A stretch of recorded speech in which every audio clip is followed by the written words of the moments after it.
ভণ্ডামি করে মানুষের মন জয় করা যায় না। উনি আল জাজিরায় সাক্ষাৎকার দিয়েছেন।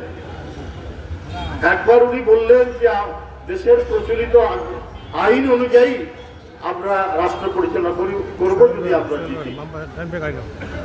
তখন সাংবাদিকরা প্রশ্ন করলো, আপনাদের এই তো আপনাদের কি বলে যে মূল যে দলীয় যে ইস্যু, আপনাদের যে গঠনতন্ত্র বা আপনাদের যে ম্যানিফেস্টো, সেখানে তো আপনারা শরিয়া আইনের কথা বলেছেন। তারপরে তিনি বললেন যে ধাপে ধাপে ধাপে ধাপে আমরা শরিয়া আইন দিকে যাবেন। তার মানে কোনোটাতেই তাদের কোনো কনসিস্টেন্সি নাই, তাদের কোনো সামঞ্জস্য বোধ নেই, কোনো প্রত্যক্ষ এবং জনগণের কাছে দৃঢ় অঙ্গীকার করার মতো কিছু নেই। আরে ভাই, ইসলাম নিয়ে রাজনীতি করেন, ইসলামের প্রধান বিষয়টি হচ্ছে অঙ্গীকার রক্ষা করা, ওয়াদা রক্ষা করা। চলতে হয় সিরাতুল মুস্তাকিম, সরল সোজা পথে।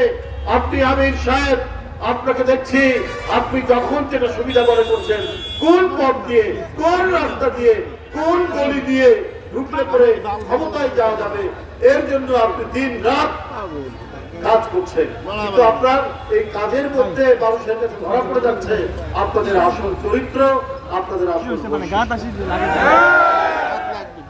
আমার সোহেল যে দল করে সেটা বাংলাদেশ জাতীয়তাবাদী দল।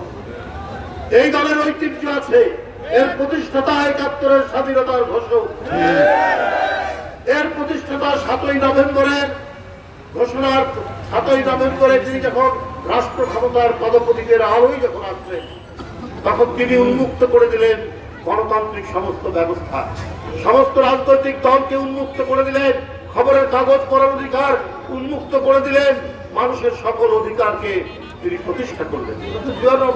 আপনারা না, বরং আজকে আপনারা টেলিভিশন খুললেই দেখতে পায় যে বিষোদ্গার করছেন, বিএনপির চেয়ারম্যান সাহেবের বিরুদ্ধে নানা কথাবার্তা বলছে।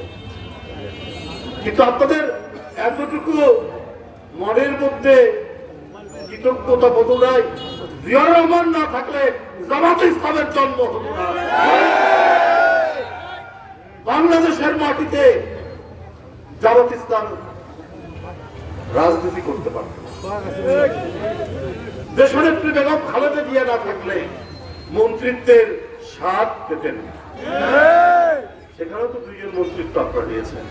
এখন বলে সেই আল জাজিরার সাক্ষাৎকারে যে না, মেয়েরা আসতে পারবে, এমপি হতে পারবে, কিন্তু সর্বোচ্চ পদে যেতে পারবে না, মানে জামাতের আমির হতে পারবে না, রাষ্ট্রের প্রধান হতে পারবে না। তো আপনারা, আমি শুনি যে অনেকের বাড়িতে বাড়িতে যা, এটা কি মহিলাদের অধিকার রক্ষার বিষয় হলো? আর একজন মহিলা সে কেন দলের প্রধান হতে পারবে না?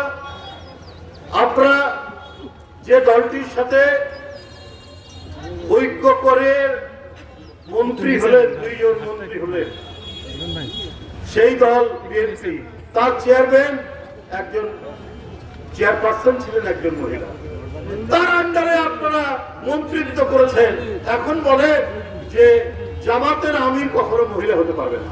তারা আপনাদের এই যে কর্মকাণ্ড, আপনাদের মনের মধ্যে যে কি জিনিস লুকিয়ে আছে, এইটা কেউ এখনো ভাবতে পারছে না। শুধু তারা মনে করে যে কোনোভাবে যদি আগে রাষ্ট্র ক্ষমতা একটা পেয়ে নেই, তারপরে দেখবো। অর্থাৎ তারা যদি ক্ষমতায় আসে, নারীর অধিকার থাকবে না, মেয়েদের অধিকার থাকবে না, মেয়েরা আপনার অফিস, আদালত, রাজনীতি, রাজনৈতিক দল, কোনো জায়গায় তারা ভালো কোনো পথ পাবে না। এটাই তাদের কথার মধ্যে দিয়ে নতুন করে আবার প্রমাণিত। যাই হোক, আমি আসলে খুব অসুস্থ বলেছেন মুক্ত ভাই, আমি শুধু এইটুকুই বলবো যে অন্য কোনো বিষয় নয়। অনেক নিপীড়ন নির্যাতন হয়েছে বিএনপির উপর। বেগম খালেদা জিয়াকে কারাগারের মধ্যে রাখা হয়েছে, যেখানে তার চিকিৎসা দেওয়া হয়নি এবং তার খাদ্যের মধ্যে বিষক্রিয়া করা হয়েছে। এখন সোহেলকে ধানের শীষকে ভোট দেওয়ার মধ্যে দিয়ে এই যে জুলুম, নির্যাতন, নিপীড়ন, এই ইলিয়াস আলী গুম, চৌধুরী আলম গুম, সাইফুল ইসলাম হিরু গুম, এই হুমায়ুন পারভেজ গুম, জাকির গুম, এই সমস্ত শেখ হাসিনার অন্যায়ের বিরুদ্ধে একটা প্রতিবাদ হবে যদি ধানের শীষ এখানে আপনারা বিজয় লাভ করতে পারেন, যদি আপনারা সোহেলকে যদি আপনারা জিতাতে পারেন। এটা শুধুমাত্র আমি বলি যে শুধুমাত্র সোহেল একজন মানুষ, ব্যক্তি, কিন্তু এই নির্বাচনী যে লড়াই, এই লড়াইয়ের তাৎপর্য অত্যন্ত গভীর। কারণ এর মধ্যে দিয়ে 17 বছর যে জুলুম, নিপীড়ন, নির্যাতন হয়েছে, সেই নিপীড়ন, নির্যাতনের একটা প্রতিবাদ হবে। ধানের শীষকে ভোট দেওয়া, সোহেলকে ভোট দেওয়া।